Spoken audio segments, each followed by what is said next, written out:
बोले श्री सद्गुरुदेव भगवान की जय हो। शरण की मोहे लागी अगर शरण की अगर शरण की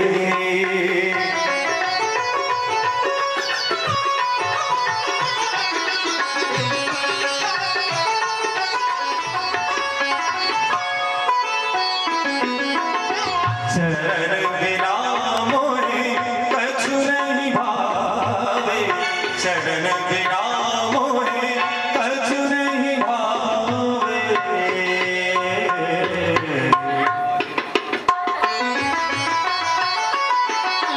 चरण बिना मोहे कछु नहीं भावे। धन माया सब कर मन की मोहरा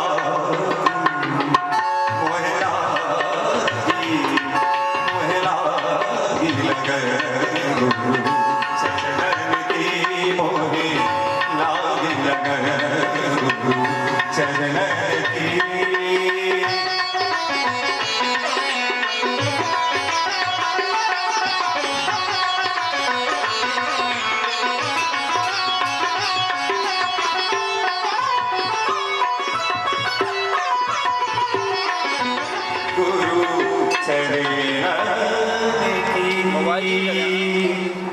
बोले श्री सद्गुरुदेव भगवान की जय। एक मिनट सामने दिख रही है ना दोबारा तो माता पीछे करती है। बोले स्वामी जी महाराज की जय।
श्रीमद् भागवत महापुराण व्यासी भगवान देव जी भगवान बच्चे जी महाराज सूत जी भगवान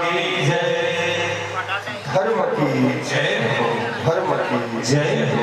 अधर्म का नाश हो। अधर्म का नाश हो। प्राणियों में सद्भावना हो। प्राणियों में सद्भावना हो। विश्व का कल्याण हो। विश्व का कल्याण हो। जय जय श्री राधे जय जय श्री राधे जय जय श्री राधे श्याम।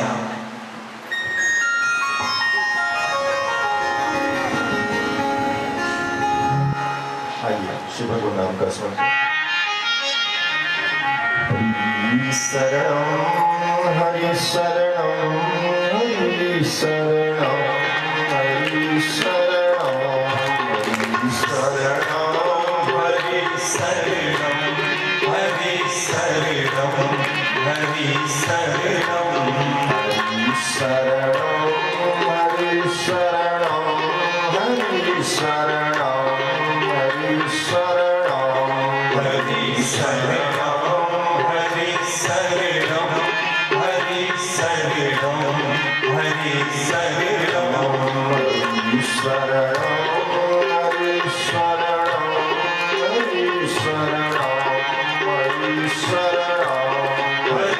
शरणम हरि शरणम हरि शरणम हरि शरणम हरि शरणम हरि शरणम हरि शरणम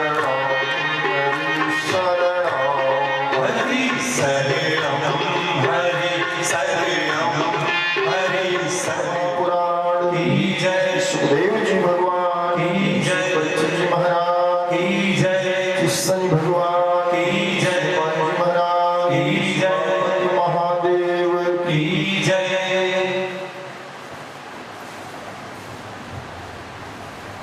आइए भगवान की कथा का आश्रय आप सभी का बहुत बहुत स्वागत, हार्दिक अभिनंदन, बहुत बहुत सत्कार। श्रीमद् भागवत कथा का आज दूसरा दिन। कल हम लोगों ने महात्मा सुना कैसे छोटे भाई गोकर्ण जी ने अपने बड़े भाई धुंधुकारी जो प्रेत हो गया था, श्रीमद् भागवत कथा सुना करके उसको मुक्ति का रास्ता बना दिया। श्रीमद् भागवत को मुक्ति शास्त्र कहा गया है। कथा सुनने से मुक्ति हो जाती है, सुनने से ही हम बंधन में फंसे। कोई बच्चा जन्म लेता है वो तो निर्दोष होता है, इनोसेंट होता है। उस संसार की बातें सुन सुन करके ना वैसा वह अपने को समझने लगता है। हम हैं तो परमात्मा के अंश, लेकिन संसार में रहते रहते हम अपने को संसार के योग्य समझने लगते। आप न जाने कितने जन्मों से ये यात्रा कर रहे हैं, लेकिन आप जिसके हैं उसी के रहे। शास्त्र कहता है संसार नाशवान है, लेकिन आप नाशवान नहीं, आपकी आत्मा नाशवान नहीं। जैसे परमात्मा नाशवान नहीं है, ऐसे आप भी नाशवान नहीं। भगवान कहते हैं नैनम छिन्नन्ति शस्त्राणि नैनम दहत पावक न चैनम क्लेदयन्ति आप न सोचेत मानते। तुम्हें कौन मार सकता है? कोई अस्त्र या शस्त्र भी हमें काट नहीं सकता। दूसरे अध्याय में भगवान ने कहा न जायते मृत्यु कदाचित, तुम्हारे कभी जन्म ही नहीं हुआ तो मरना कैसे? श्री रामचरितमानस में सुग्रीव के प्रसंग में, बाली के प्रसंग में भगवान ने बाली की पत्नी से पूछा कि कौन मर गया? तुम्हारे पति तो तुम्हारे सामने सोया हुआ है। चित जल पाव गगन समीरा पंच रचित या अधम शरीरा, प्रकट सोतन तो आगे सोवा जीव नित्य के ललितम रोवा। तो तारा ने कहा नहीं, इसके अंदर जो बोलता था वो नहीं, जो देखता था। भगवान ने कहा वो तो नित्य है, उसको तो मैं भी नहीं मार सकता। ये भागवत कथा इसीलिए कल भी आपने सुना कि राजा परीक्षित ने 7 दिन तक क्या किया? कुछ नहीं किया, बस बैठकर कथा सुनते रहे। सुनने मात्र से मुक्ति हो जाता है। जिन हरि कथा सुनी नहीं काना श्रवण गंध भवन समाना। जिसने भगवान की कथा नहीं सुनी मनुष्य होकर, ये कथा गधे कुत्ते बिल्ली हाथी घोड़े खच्चर के लिए नहीं, ये मनुष्य के लिए। जितने तीर्थ हैं वहां कोई कुत्ता बिल्ली जाने की कोई अपेक्षा नहीं। तीर्थ आपके लिए, आपके करने की संभावना है। जो बीज पत्थर पर फेंक दिया गया उसके उगने की संभावना नहीं है, लेकिन जो बीज खेत में फेंका गया है उसके उगने की पूरी संभावना है। जो बीज खेत के मेड़ पर मुडेर पर गिर गया है, हो सकता है वो उग तो जाए, लेकिन आने जाने वाले जब किसान जाएगा खेत में, उसकी पत्नी रोटी लेकर के आएगी तो कुचलते हुए चली जाएगी। मुंडेर पर मेड़ पर गिरे हुए अनाज की भी कोई संभावना नहीं, पत्थर पर गिरे हुए अनाज की कोई संभावना नहीं, खेत के बाहर भी गिरे हुए अनाज की कोई संभावना नहीं, लेकिन खेत के अंदर जो बीज गिरा उसके बढ़ने, विकसित होने और फसल तक पहुंचने की पूरी संभावना आपकी संभावना है, आपकी पॉसिबिलिटीज है। अन्य प्राणियों के बारे में आप मत सोचिए, उनके पास उतनी बुद्धि नहीं, विवेक नहीं, ज्ञान नहीं, पहचान नहीं।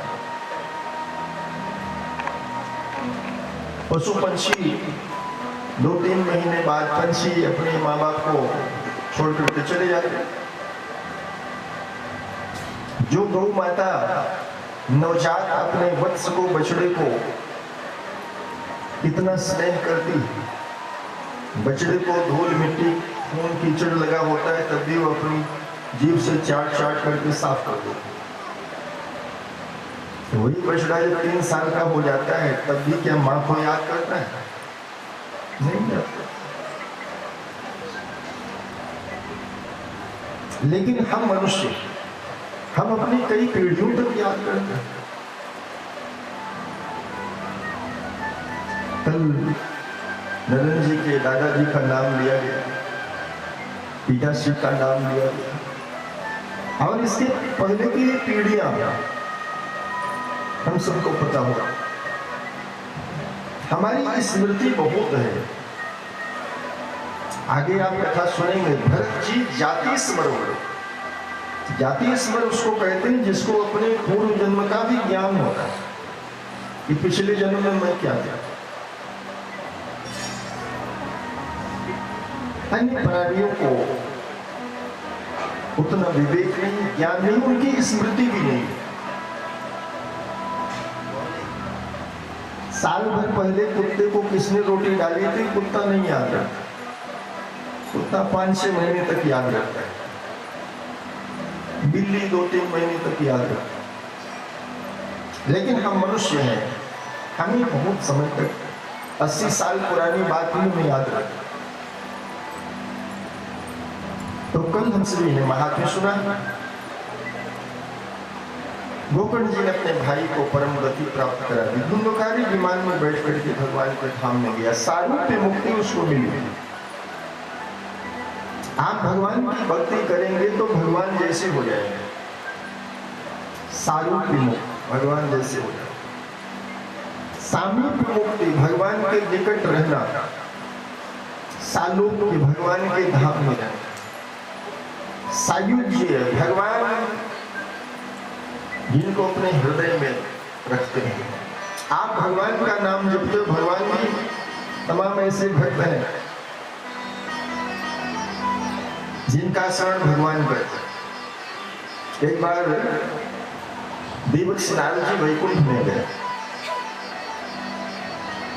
और वहां देखा भगवान विष्णु के टेबल पर, समझ लो ऐसे, उनके सामने कोई रजिस्टर था। तो नारद जी ने भगवान से पूछा कि प्रभु ये रजिस्टर वगैरह आप भी रखते हैं, हिसाब किताब आप भी रखते हैं? भगवान विष्णु ने कहा हाँ रखना पड़ता है। नारद जी ने कहा इस रजिस्टर में क्या है? भगवान विष्णु ने कहा इसमें मेरे प्रिय भक्तों के नाम,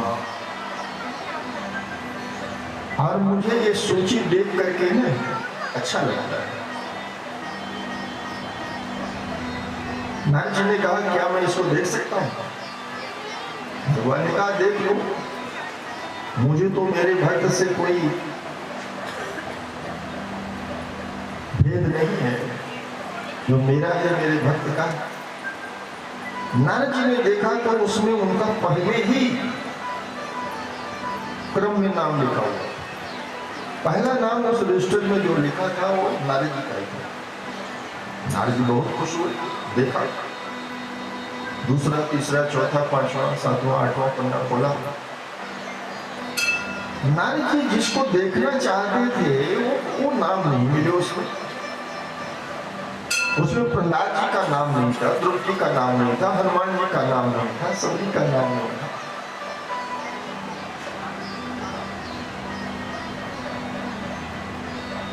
नारद जी ने छोड़ दिया, चले गए। और एक बार श्री हनुमान जी से और नारद जी की मुलाकात हो गई। नारद जी ने कहा कि हनुमान, पता है तुम्हें भगवान के पास एक रजिस्टर है। हनुमान जी ने कहा अच्छा होगा। नारद जी ने कहा लेकिन उस रजिस्टर में मेरा नाम तो पहले नंबर पर। नारद जी कहते हैं मैंने तुम्हारा नाम 10 पन्नों तक ढूंढा, दूर दूर तक तुम्हारा कहीं नाम नहीं था।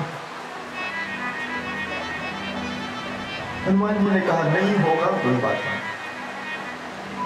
हनुमान जी ने कहा भगवान के पास एक और सूची है, एक और रजिस्टर, वो आपने देखा? नारद जी ने कहा वो कहाँ रहता है? हनुमान जी ने कहा वो भगवान अपने ने ऊपर वाली जेब में रखते हैं। अब नारद जी को बड़ी चिंता हो गई कि पता नहीं उस जेब में जो सूची है, डायरी है, उसमें मेरा नाम होगा कि नहीं होगा। नारद जी फिर एक बार आए वैकुंठ में और भगवान से कहा कि प्रभु मैंने सुना है कि आप ये रजिस्टर के अलावा और कोई डायरी वगैरह रखते हैं। भगवान तो क्यों झूठ बोले? भगवान ने कहा हाँ रखता हूं। नारद जी ने कहा कि वो मैं जरा देखना चाहता हूं, देख सकता हूं? भगवान ने कहा देखो। भगवान ने जेब से निकाला, रख दिया। तो नारद जी ने वो सूची जब खोली, डायरी खोली, तो उसमें नारद का भी नाम था, हनुमान का भी नाम था, ध्रुव का नाम था, प्रहलाद का नाम, ये सब बड़े जो श्रेष्ठ भक्त हुए हैं, परम भागवत। तो नारद जी ने कहा प्रभु ये मुझे समझ में नहीं आई, इस डायरी और इस रजिस्टर में क्या अंतर है? तो भगवान ने कहा ये डायरी वो है जिसमें जो भक्तों के नाम है, इनका भजन मैं करता हूँ, इनको मैं याद करता रहता हूँ। हम जो सामने है ना रजिस्टर बड़ा सा, उसमें संसार के वो भी श्रेष्ठ भक्त है, लेकिन ये जेब में जो छोटी लिस्ट है ना, छोटी सूची है, इसमें उन भक्तों का नाम है जिनका स्मरण मैं वैकुंठाधिपति नारायण करता हूं।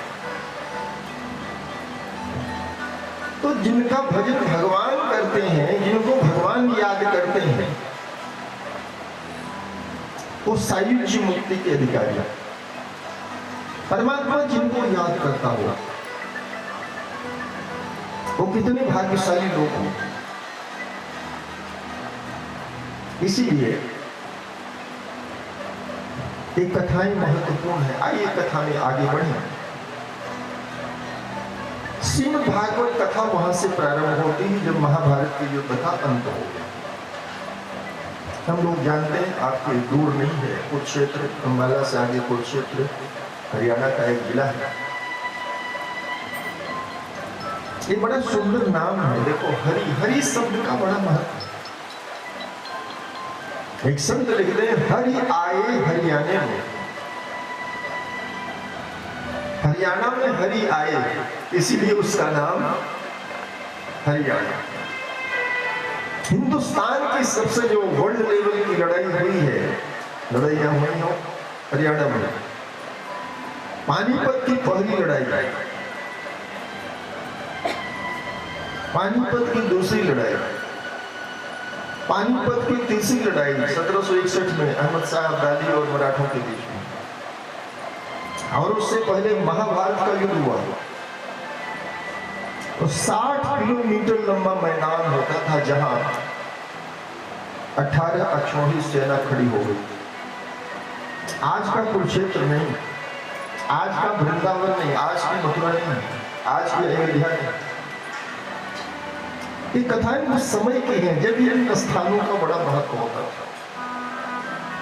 आज की मथुरा तो कुछ नहीं, आज की अयोध्या तो कुछ नहीं। ब्रह्मांड प्रसिद्ध नगर होते थे जिनका अपना वैभव था।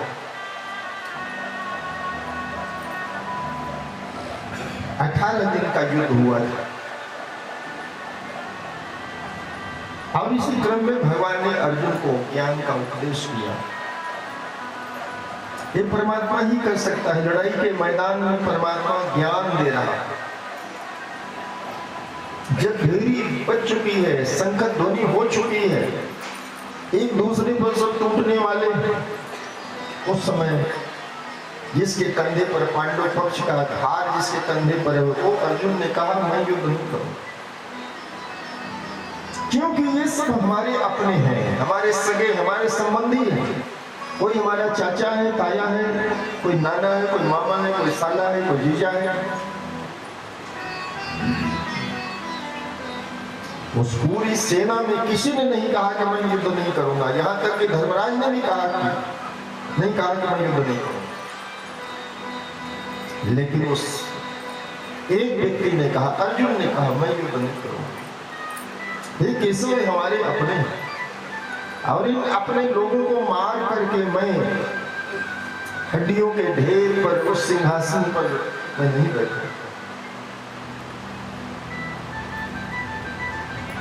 और यही है एक धार्मिक व्यक्ति की निशानी।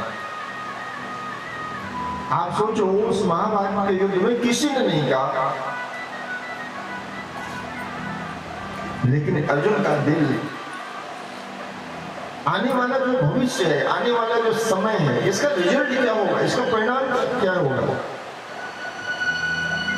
जिस समय युद्ध समाप्त हो जाएगा उस समय कौन बचेगा कौन रहेगा कुछ नहीं कहा जा सकता।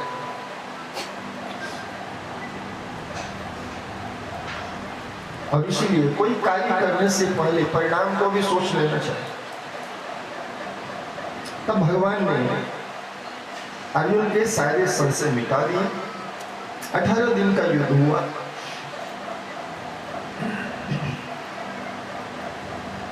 इस महाभारत में 10वें दिन भीष्म पितामह को भगवान श्री कृष्ण ने बड़ी युक्ति से अलग किया, युद्ध से अलग किया।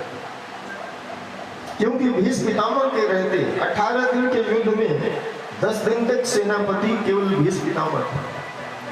उनको पिता का वरदान था। देखो, माता पिता की सेवा करने का फल क्या होता है। महाराज शांतनु ने कहा, बेटा देवव्रत, जब तू चाहेगा तब तेरी मृत्यु आएगी। तेरी मृत्यु तेरे जीवन के अंतिम घड़ी तब आएगी जब तू स्वयं निर्णय करेगा।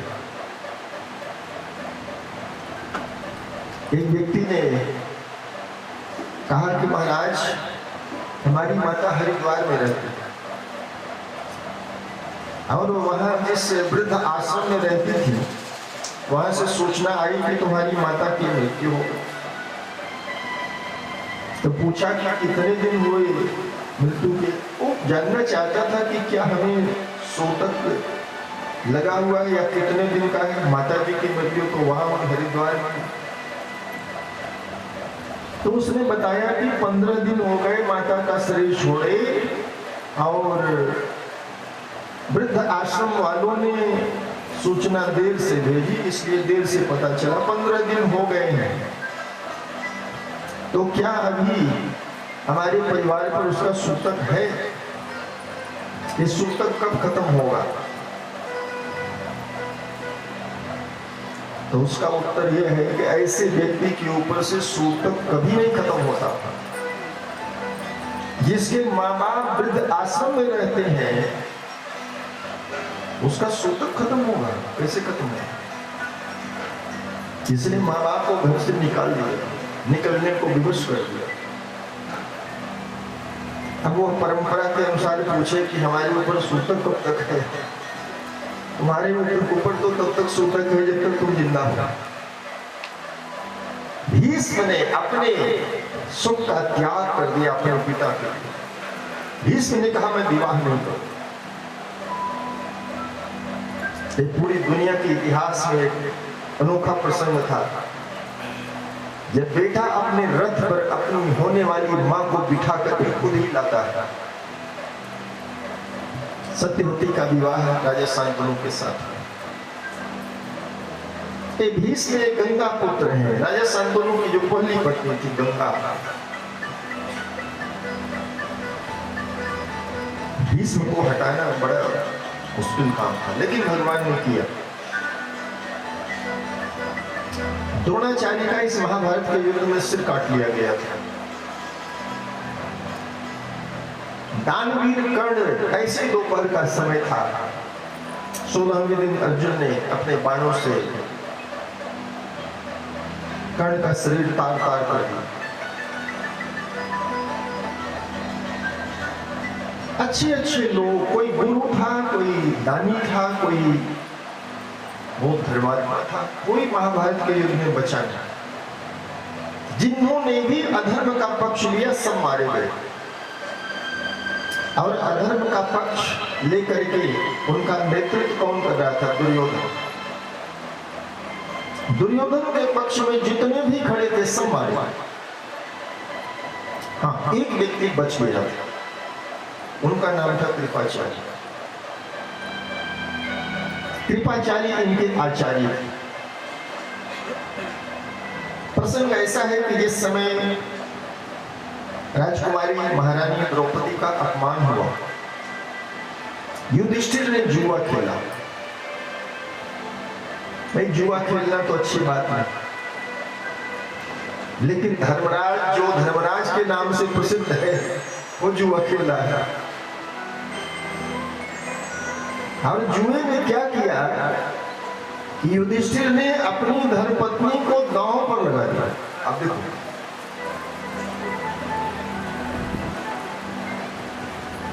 दुर्योधन को मौका मिल गया। दुर्योधन ने दुशासन को भेजा कि जाके द्रौपदी जहां भी है, यह अंतिम दांव था पांडवों का। दुर्योधन ने कहा, ये अंतिम खेल जो जीत जाएगा,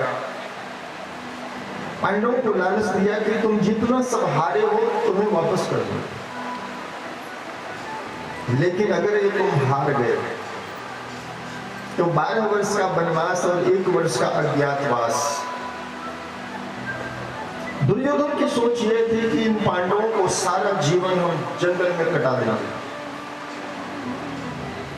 12 वर्ष वन में रहेंगे, फिर 1 वर्ष ऐसी जगह रहेंगे जहां पता नहीं चले कि तुम लोग कहां छिपे हो। अगर पता चल गया तो फिर 12 वर्ष का वनवास, फिर 1 वर्ष का अज्ञातवास।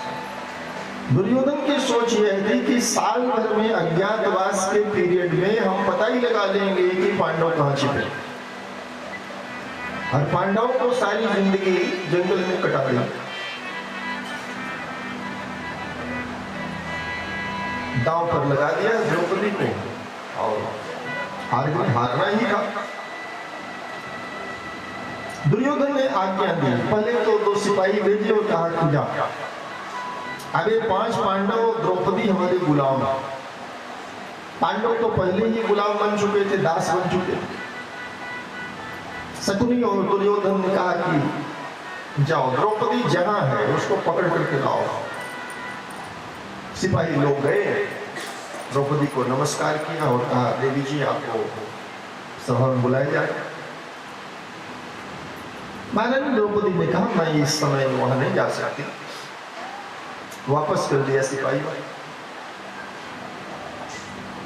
ने जाकर के बताया, उन्होंने मना कर दिया आने से। दुर्योधन ने फिर दुशासन को भेजा कि तू जा और द्रौपदी जहां जिस अवस्था में उसको घसीटते हो यहाँ। उसकी इतनी हिम्मत के हमारे सिपाहियों की आज्ञा नहीं मानी। उसको जाकर के बता कि अब तू कोई राजकुमारी, कोई महारानी नहीं, तू दासी है, गुलाम है। दुशासन गया। द्रौपदी ने दुशासन के सामने भी विनती करी, हाथ छोड़े, लेकिन उसने एक नहीं सुनी। अब द्रौपदी के बालों को, जूड़े को, केस को पकड़ कर घसीटते हुए लाया, सभा में खड़ी कर दिया। द्रौपदी को यह उम्मीद थी कि हमारे जो 5 अवतारी पति हैं, वे हमारी रक्षा करेंगे, कम से कम उनके सामने तो मेरा अपमान नहीं होगा। लेकिन आकर के द्रौपदी ने देखा, वहां तो 5 के सिर झुके हुए। दुर्योधन ने कहा था पांडवों को अपनी नजर झुका लो, ऊपर दृष्टि उठा करके देखना भी मत, क्योंकि गुलामों की, दासों की यही हैसियत होती।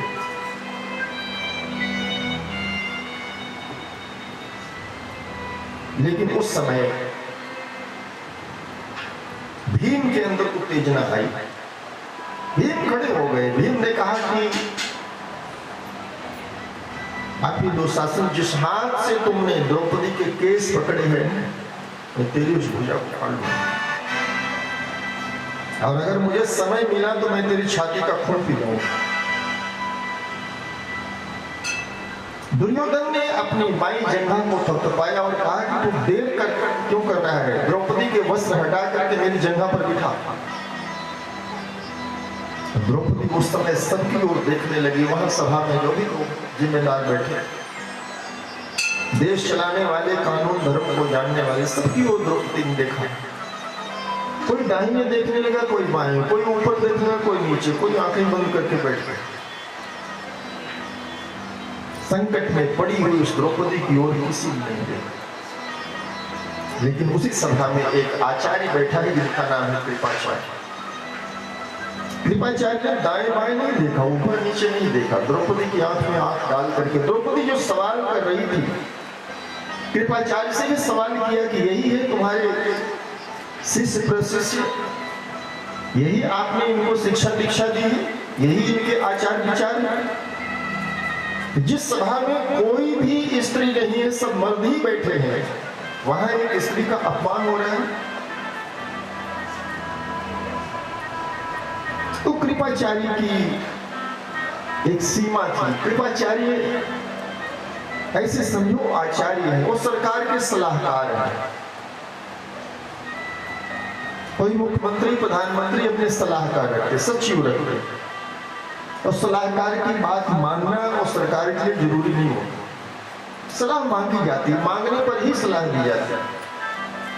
सलाहकार बिना मांगे सलाह नहीं देते, और उससे सलाह मांगी गई सरकार को दिया, मानना न मानना सरकार को।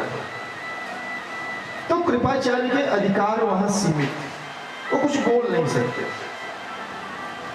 लेकिन उन्होंने द्रौपदी को एक उंगली उठा करके संकेत किया। बोल नहीं सकते थे, लेकिन संकेत तो कर सकते थे। और वह आचार्य, हिंदुस्तान का वो आचार्य, अपनी जिम्मेदारी से बचा नहीं, उसने मुंह नहीं छिपाया। और उस संकेत मात्र को द्रौपदी समझ गई। मानो आचार्य कहना चाहता है कि बुला अपने कृष्ण को, अपने परमात्मा को बुलाता है। और द्रौपदी के वस्त्रों का जो हरण कर रहा था वो पापी दुशासन। पहले तो द्रौपदी ने भी बचने बचाने की कोशिश करी, क्योंकि द्रौपदी तो ऐसे समझो जैसे झांसी की रानी है। लेकिन द्रौपदी अपनी लिमिट, अपनी सीमा समझ रही थी। उसके प्रयास सारे विफल हो गए। और फिर द्रौपदी ने बुलाया भगवान को। नमो वै द्वारिका वासिन कृष्ण गोपी जनप्रिय कौरवई परिभूताम माम किम जानास केशव। हे द्वारिका के वासी, क्या आपको पता नहीं चल रहा है, आपको दिखाई नहीं दे रहा है कि यहाँ इन पापियों की सभा में मेरी क्या दुर्दशा हो रही। जैसे द्रौपदी ने इतना कहा नमो वै द्वारिका वासिन, बस द्रौपदी की चीर बढ़ने शुरू हो। इतने वस्त्रों का अंबार वहां लगे। भगवान का एक नाम है ब्रजराज। आज वो ब्रजराज बजाज बन गए। बजाज कहते हैं जो कपड़े की व्यापारी होते हैं। इतने वस्त्र की वस्त्रों का अंबार लग गया। और एक ही कंपनी फैक्ट्री के वस्त्र नहीं, वहां तो रंग रंग के।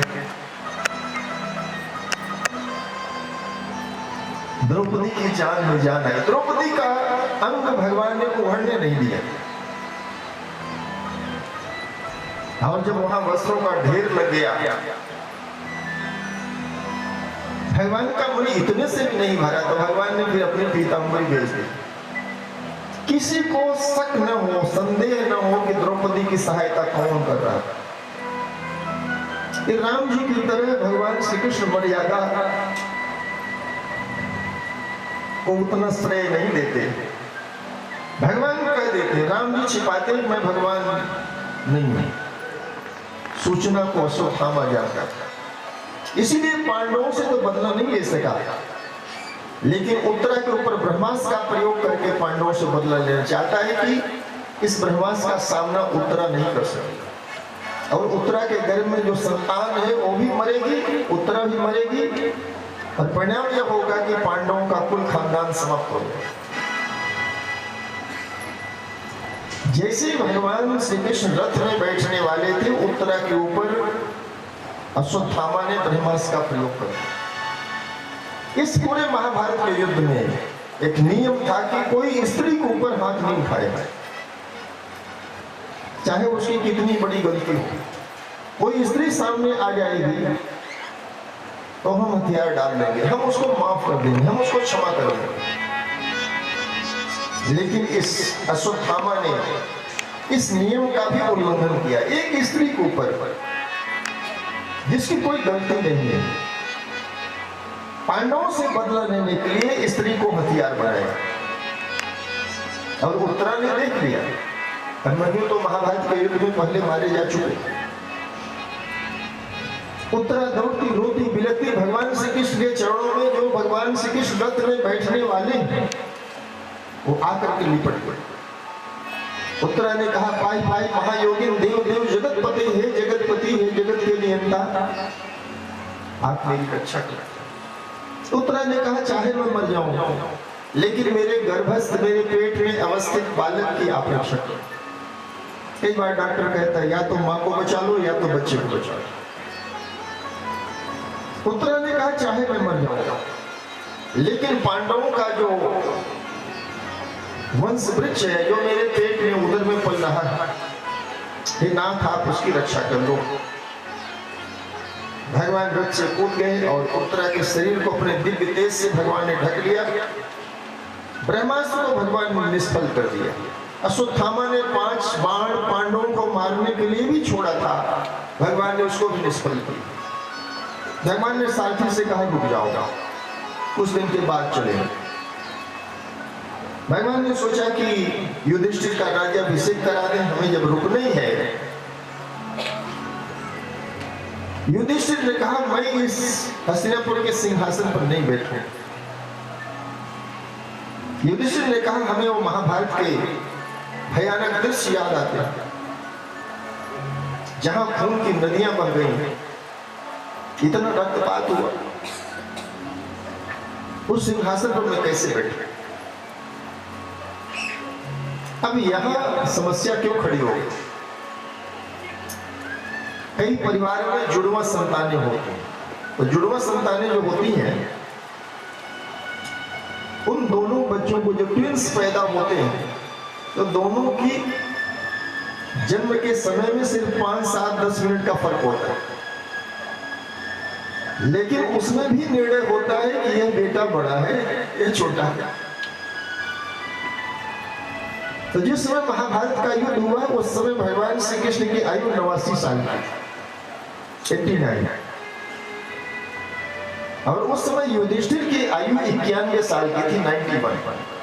भीम की आयु 90 साल की, अर्जुन की आयु भी 89 साल की थी, क्योंकि अर्जुन और भगवान श्री कृष्ण हम उम्र हैं, बराबर की आयु से। नकुल और सहदेव की आयु 88 साल की थी। तो चूंकि युधिष्ठिर 2 साल बड़े हैं, और इसीलिए भगवान जो कोई बात कहते हैं तो युधिष्ठिर भगवान की बात नहीं सुनते, क्योंकि अब प्रहलाद ने तो अपने पिता हिरण्यकश्यप को उपदेश दिया, तो क्या हिरण्यकश्यप ने बात सुनी? विभीषण ने अपने भाई रावण को उपदेश दिया, तो क्या उसने सुना? तो सुनने के लिए आयु का भी कई बार फैक्टर खड़ा हो जाता है। तब भगवान ने सोचा कि क्या करूं। भगवान को याद आएगा, कुरुक्षेत्र में लेटे हुए ससैया पर विराजमान भीष्म पितामह वहां ले गए, और भीष्म पितामह से भगवान ने कहा कि अपने धर्मराज को समझाओ, ये कहते मैं सिंहासन पर नहीं बैठ रहे। तब भीष्म पितामह ने युधिष्ठिर को पूरे 50 दिन तक, आप तो यहाँ 7 दिन कथा सुनेंगे, भीष्म पितामह ने युधिष्ठिर को पूरे 50 दिन तक उपदेश दिए।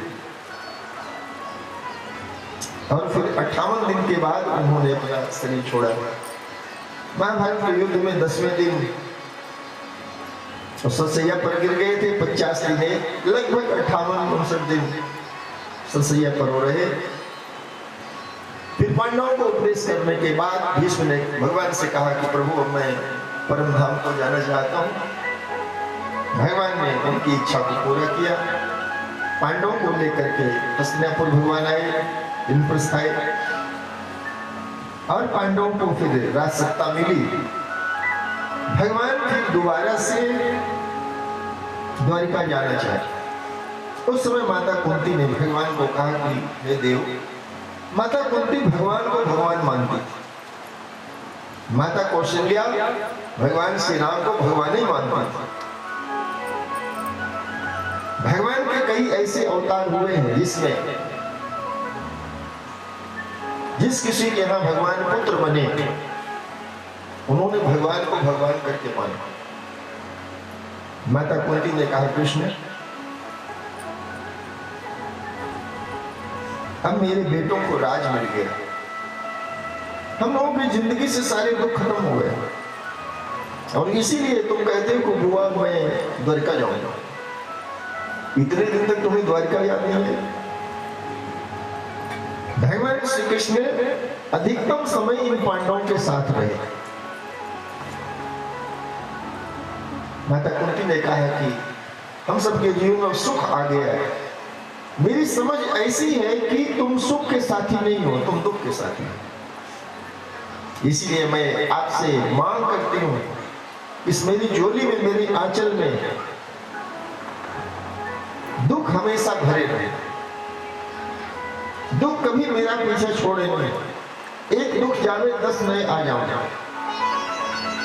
क्योंकि दुख में तुम याद आते हो। जब हम बीमार होते हैं तो रात भर भगवान को याद करते रहते हैं। दुख इसीलिए मूल्यवान है, उनकी कीमत। दुख हमें परमात्मा की याद दिलाता है। इसीलिए कभी ये नहीं सोचना चाहिए कि हमारे जीवन से सारे दुख समाप्त हो जाए। दुख हमें मजबूत बनाता है।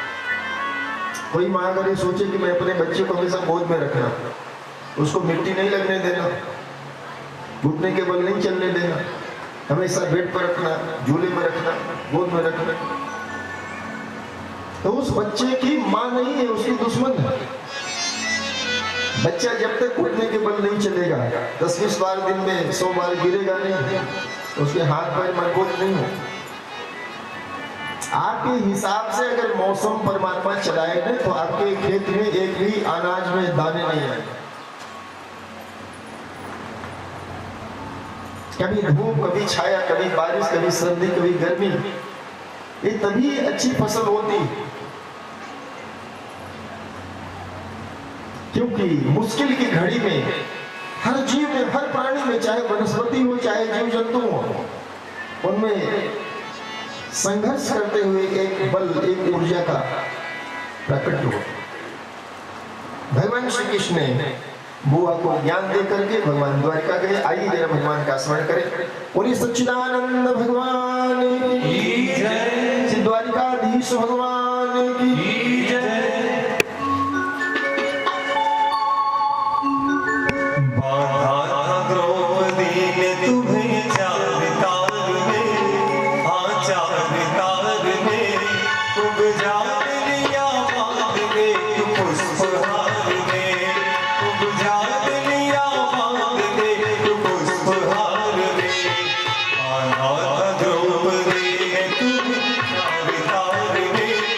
आजा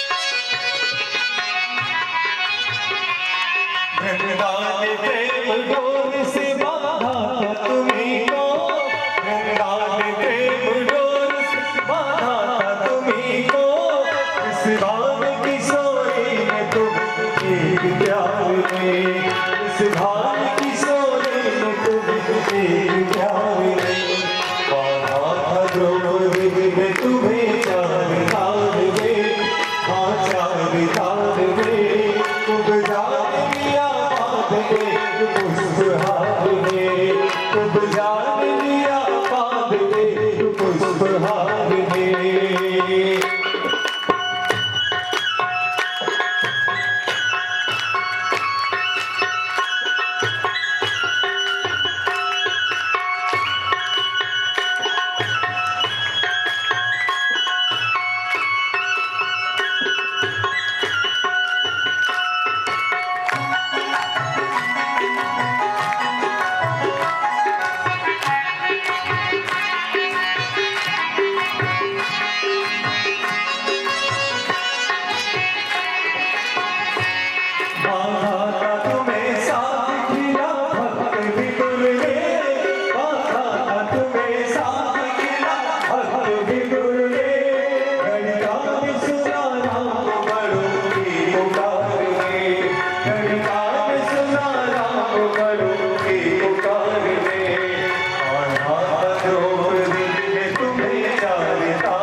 शिशु ने कहा कि महाराज आपके पास केवल 7 दिन है, इन 7 दिनों में आपको जो कुछ भी करना है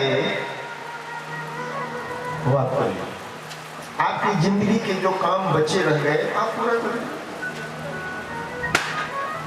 जिस समय परीक्षित समीप ऋषि के आश्रम से अपने राजमहल को लौटे, उनका चेहरा बुझा हुआ और उनकी पत्नी इरावती ने देखा पति का चेहरा। इरावती ने कहा कि क्या बात है, आज मेरे पति के चेहरे पर कोई खुशी नहीं, कोई प्रसन्नता नहीं।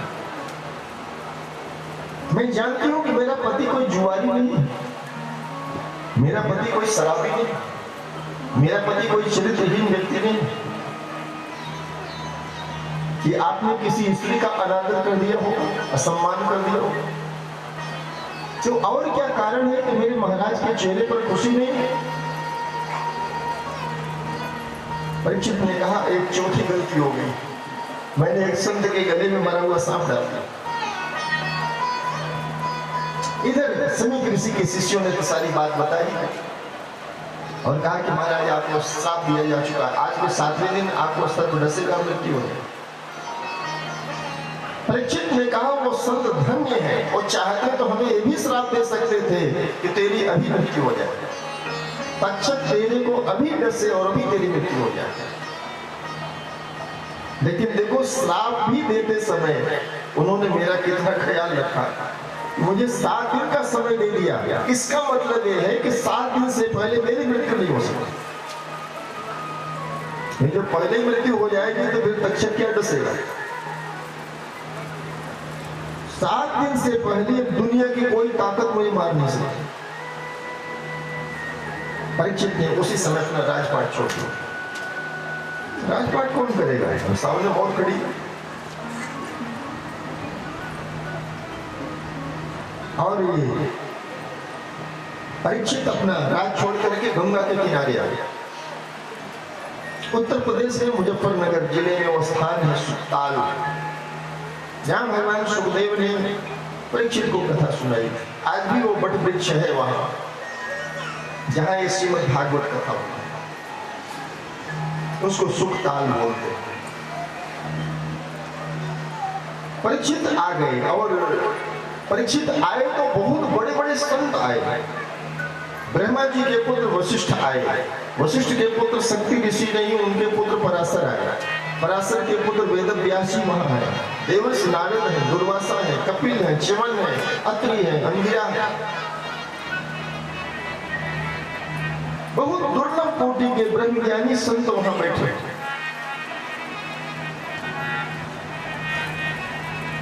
और बहुत सारी दुनिया, प्रजा के बहुत सारे लोग वहां इकट्ठे हो गए कि मेरे राजा को सर्प रस लेगा, राजा की अंतिम गति क्या होती है हमें देखना चाहिए।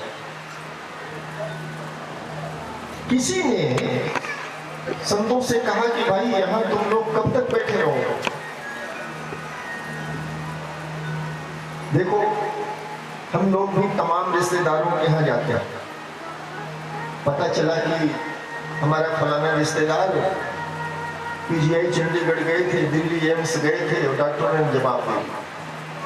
डॉक्टरों ने कहा उनको घर ले जाइए, 48 घंटे के मेहमान हैं, अब घर में ही सेवा करो।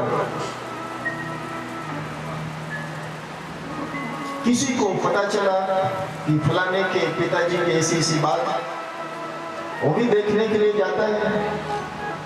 और जब घर पहुंचा तो देखता है कि उनके बेटे बेटी नात रिश्तेदार सारे लोग वहां बैठे,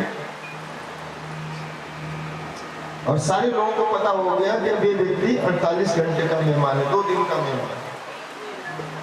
और उसी समय महाराज स्वामी जी वहां पहुंचे और ये भी पूछे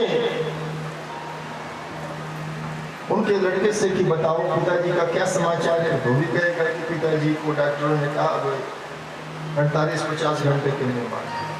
तो स्वामी जी कहेंगे कि भाई अब जब पिताजी की आयु इतनी बची है तो बैठ करके राम राम करो, कीर्तन करो। 48 घंटे पिताजी के लिए बैठ कीर्तन करो।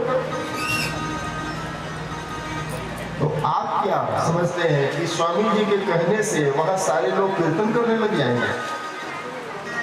नहीं, लोग अपनी घड़ी देखेंगे, मोबाइल उठाएंगे और कहेंगे कि अच्छा हम चलते हैं। बेटे से कहेंगे कि जब पिताजी को कोई मुश्किल हो तो हमें फोन कर देना, हमारा नंबर तो तुम्हारे पास है ही। कोई वहां बैठ करके कीर्तन करने वाला नहीं है। सब 10-15 मिनट इधर उधर की बातें करके वहां से निकल रहे। लेकिन धन्यवाद है राजा परीक्षित को, वहां इतने सारे संत आए। संतों से पूछा गया कितनी देर यहां बैठोगे? संतों ने कहा जब तक राजा की मुक्ति नहीं हो जाएगी तब तक बैठो। और केवल परीक्षित ने ही नहीं कुछ खाया पिया ऐसा नहीं है, वहां जितने साधु संत ऋषि मुनि महात्मा बैठे थे उन्होंने कुछ नहीं खाया। ऐसा कैसे हो सकता है कि कथा का मुख्य श्रोता वो कथा सुन रहा है, बाकी लोग चाय समोसे खा रहे? नहीं, किसी ने भी भोजन नहीं किया। एक कथा का प्रभाव हुआ, अनशन कर दिया। परीक्षित ने सारे संतों से कहा कि महाराज ऐसी हमसे गलती हो गई है, अगर आपके पास कोई उपाय है 7 दिन में क्या मेरी मुक्ति हो सकती है? संतों ने कोई उत्तर नहीं दिया, सब चुप रहे, बैठे रहे। क्योंकि 7 दिन बहुत कम पीरियड होता है, बहुत अल्प समय है। हमारी जिंदगी में तो कितने 7 दिन निकल गए। सारे संत विचार करने लगे 7 दिन में कैसे मुक्ति हो जाएगी। लेकिन उसी समय भगवत प्रेरणा से, भगवान की इच्छा से, बिना बुलाए एक 16 वर्ष का युवा सन्यासी आया जिनका नाम है सुखदेव। बोले सुखदेव भगवान की जय। ये महर्षि वेदव्यास जी के इकलौते पुत्र, इकलौती संतान। इनको परमहंसों में शिरोमणि कहा गया, अवधूत शिरोमणि कहा गया, परम भागवत कहा गया।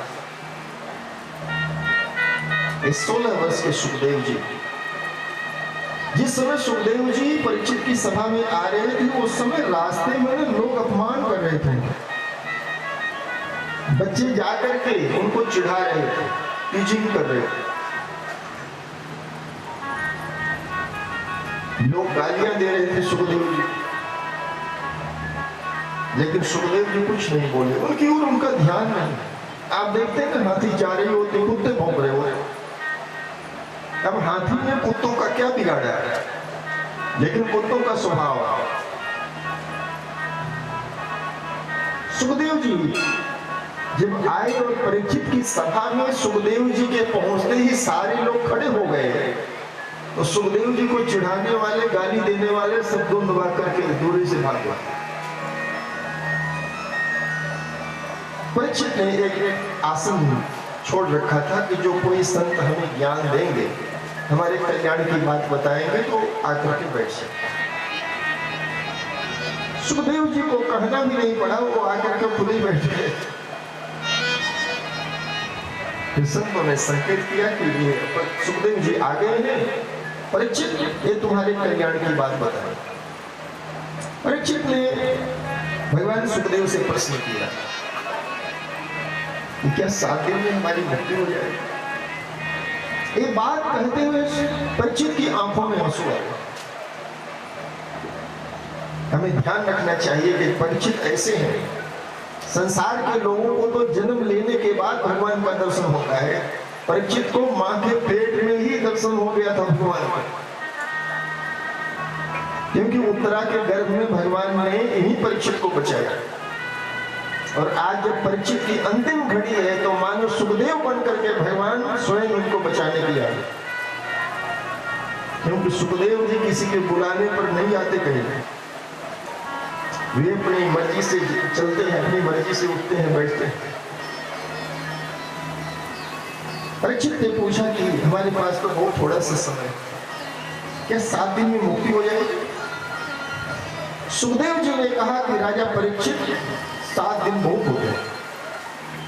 सूर्यवंश के राजा राम जी के खानदान में उनसे पूर्व एक खटवांग नाम के राजा हुए। सुखदेव जी कहते हैं कि राजा खटवांग की 2 घड़ी 48 मिनट की मुक्ति हो सकती है, तो तुम्हारी क्यों नहीं हो सकती? हमारे यहाँ कैसे कैसे संत हुए हैं। कल आपने अष्टावक्र का प्रसंग सुना था। अष्टावक्र ने कहा अभी परमात्मा फ्यूचर का विषय नहीं, कल का विषय नहीं,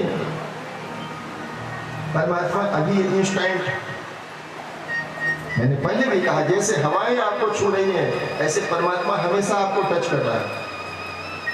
परमात्मा एक फीलिंग है, उसको स्थूल रूप से देखने की कोशिश मत करो। परमात्मा कोई वस्तु नहीं है, परमात्मा एक फीलिंग है। परमात्मा बहुत सूक्ष्म है।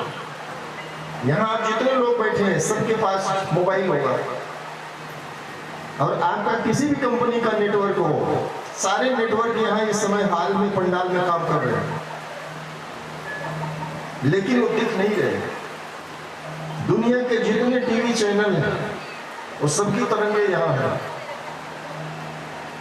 आप जैसे ही अपने सिस्टम से चैनल को लगाओगे, तुरंत वो चैनल आपको दिखना शुरू हो जाएगा।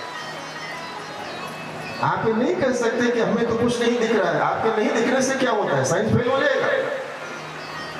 तो सूक्ष्म विज्ञान एक साइंस है। चाहे America, Canada, Australia, Germany, France, दुनिया के किसी भी देश से कोई, मान लो वहां क्रिकेट हो रहा है, आप लोग क्रिकेट देखते हैं, लाइव टेलीकास्ट होता है, तो वो तरंगे पूरे वायुमंडल में हर जगह है। जैसे रोड पर ट्रैफिक होता है ना, ऐसे हवा में भी ट्रैफिक। लेकिन आपको इन स्थूल आंखों से ऐसे नहीं दिखे, क्यों? वो तरंगे सूक्ष्म है, सूक्ष्म विज्ञान से उनको देखा जा सकता। भाई दूध के हर बूंद में मक्खन है कि नहीं? सारी माताएं बहनें सारे लोग मक्खन निकालते हैं, तो दूध में मक्खन होता है तभी तो निकलता है। तो दूध में मक्खन आपको दिखता है, ऐसे दिखता है? नहीं दिखता। तो नहीं दिखने से क्या उसमें मक्खन नहीं है? तिल में, सरसों में, सोयाबीन में, मूंगफली में तेल होता है। तो बहुत सारी मूंगफली सोयाबीन अपने कपड़े में बांध लो, अपने आंचल में बांध लो, तो क्या उससे तेल से आपका आंचल भीग जाएगा? नहीं, वो युक्ति से तेल निकलेगा। आप बाजार से कोई सब्जी लाते हो तो ऐसी कढ़ाई में डाल देते हो? नहीं, थोड़ी मेहनत करते हो, थोड़ी युक्ति, थोड़ी बुद्धि, थोड़ा विवेक लगाने से परमात्मा समझ में आ जाता है। इसलिए कहावत है, अकलमंद के लिए इशारा काफी। मैं कहूं तो देखो सूरज निकला है, तो जो समझदार होंगे उनको समझ आ जाएगा। अब मेरी उंगली और सूरज के बीच में न जाने कितनी चीजें हैं। लोग कहेंगे महाराज आपकी उंगली तो ये सामने हो टीम का सेट है। जो समझदार है वो समझ लेते। भगवान सुखदेव ने कहा कि राजन 7 दिन बहुत हो गए, अगर खट्वांग को 48 मिनट में ज्ञान हो सकता है, परमात्मा की प्राप्ति हो सकती, ज्ञान की बात छोड़ो। 48 मिनट में उस खट्वांग राजा ने, सूर्यवंशी राजा ने अपने को सरेंडर कर दिया परमात्मा की शरण में। कलयुग में और कोई साधन नहीं है। आप योगी बन जाएंगे, आप तपस्वी बन जाएंगे, आप बड़े बड़े यज्ञ कर लेंगे, बड़ा कठिन काम। इसीलिए भगवान श्री कृष्ण ने अर्जुन को भी शरणागति का मार्ग दिखाया। भगवान की शरण में हो जाओ, और शरणागति में आपको कुछ नहीं करना है, जो कुछ करना है भगवान को करो। कोई व्यक्ति ये पूछे, छत से मानो उसको छलांग लगानी, और पूछे कि छलांग लगाने के बाद हमें क्या करना है, हम कैसे धरती पर पहुंचेंगे? तो उसका उत्तर है कि तुम केवल छलांग लगाओ, बाकी तुम्हें कुछ नहीं करना है। जो कुछ करना है धरती को करना है। श्री कृष्ण ने अर्जुन को कही, भगवान ने कहा निमित्त मात्र मोह सभ्य साक्षी। ये अर्जुन, इस महाभारत के युद्ध में तो युद्ध करने वाला नहीं है, तो निमित्त है। यहाँ जितने लोग बैठे हैं, कोई माँ बैठी, कोई भाई, कोई बहन, कोई दूसरे संबंधित व्यक्ति, आप केवल निमित्त हो। भगवान ने आपको माँ बनाया है, निमित्त बनाया है। किसी को पिता बनाया वो निमित्त बनाओ। आप अपने को सच में माँ मत समझ लेना, सच में पिता मत समझ लेना, सच में भाई बहन मत समझ लेना। जो सच में है वो परमात्मा है। हर माँ के पीछे एक सच्ची माँ, हर पिता के पीछे एक सच्चा पिता है। आपके जितने संबंध हैं, जितने रिश्ते हैं, वो परमात्मा इस्टेब्लिश करता है, परमात्मा उसको बनाता है, परमात्मा उसको मेंटेन करता है। संत कबीर ने कहा साहिब से सब होता है, बंदे से कछ चुना है। बंदा कुछ नहीं कर सकता। गई हुई सांस को हम लौटा नहीं सकते। हमारी सांस चली जाए तो लौटा सकते हैं? ये तो संसार में कोई मरेगा ही, हम सांस लेते रहेंगे। गई हुई सांस को एक छोटा सा काम है, कोई लौटा नहीं सकता। साधन यही है कि आप भगवान की शरण में हो जाओ। आप हमेशा इस भाव में रहो कि जो हो रहा है अच्छा हो रहा है, सब बढ़िया हो रहा है। कुछ भी हो रहा है, आपके संभालने से जब चीजें नहीं संभले तो भगवान को छोड़ दो। जब भगवान जो चाहे तो सीधी ने छोड़ दिया ना, वही सोई जो राम रची राखा, वो तर्क बढ़ावे। भगवान सुखदेव ने कहा राजन,